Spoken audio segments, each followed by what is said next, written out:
नावापुढे राजे लावणं बंद करा, कारण लोक तुम्हाला यापुढे गद्दार निंबाळकर म्हणूनच ओळखणार आहेत. आज आपण पक्षांतराबाबत बोलणार नाहीये, कारण हा फक्त एका पक्षातून दुसऱ्या पक्षात जाण्याचा विषय नाही मित्रांनो. हा आहे धाराशिवच्या जनतेच्या विश्वासाचा विषय. कारण लोक म्हणत आहेत आम्हाला कोणत्या पक्षाचं काहीही देणे येणं नाही. तुम्हाला आम्ही निवडून दिले ना, जायचंय ना, राजीनामा द्या आणि जा तर जायचे तिकडं. निष्ठा, विचार, चांगलं वाईट या राजकारण्यांना काहीच राहिलेलं नाही. आज त्याच निष्ठेवर प्रश्नचिन्ह निर्माण झाला आहे. सोशल मीडियावर जा आणि लोकांच्या प्रतिक्रिया वाचा जरा. आणि म्हणून ज्या ओमराजे आपल्या जिल्ह्यामध्ये बार्शीचं मतदान दिलं, 50,000चं मतदानाचं लीड आहे, पण त्या ज्या पद्मश्री पाटलांनी गोळ्या घातल्या, पण मला असं म्हणायचं ते पद्मश्री पाटलाला विनंती करेन अजून 2 गोळ्या देतो, पण ह्या पण 2 गोळ्या घाला, त्याशिवाय आमचं मन शांत राहणार नाही. शिवसैनिक आता एकदम हे झालेलं आहे की वेश्या सुद्धा लाजली असेल, ती नाही लाजानं देह विक्री करते, परंतु तुम्ही स्वाभिमान विकला, निष्ठा विकला, आपल्या आईबापांना देखील तुम्ही विकलेला आहे.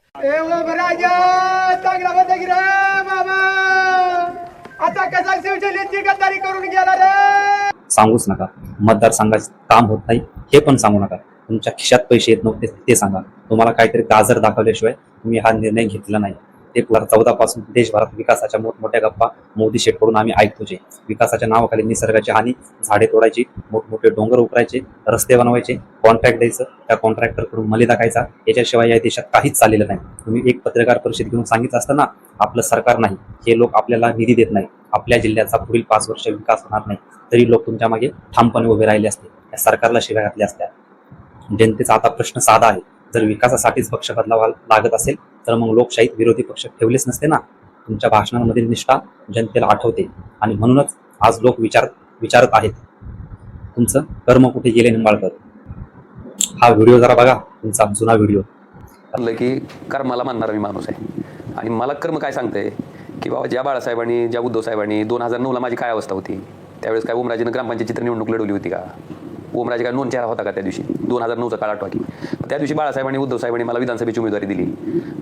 मी ज्या कारणासाठी ह्या क्षेत्रात पाऊल उचललं होतं ती संधी मला पहिल्यांदा कोणी दिली? ह्यांनीच दिली. आणि त्या संधीमुळेच मी आजपर्यंत येऊ शकलो, किंवा पुढची जी माझी सगळी झालेली वाटचाल आहे ती त्यांच्यामुळे झालेली आहे. मला वाटतं ही केवळ त्यांच्यामुळे झाली. आणि त्यांना लाज सोडायचं काय कारण आहे?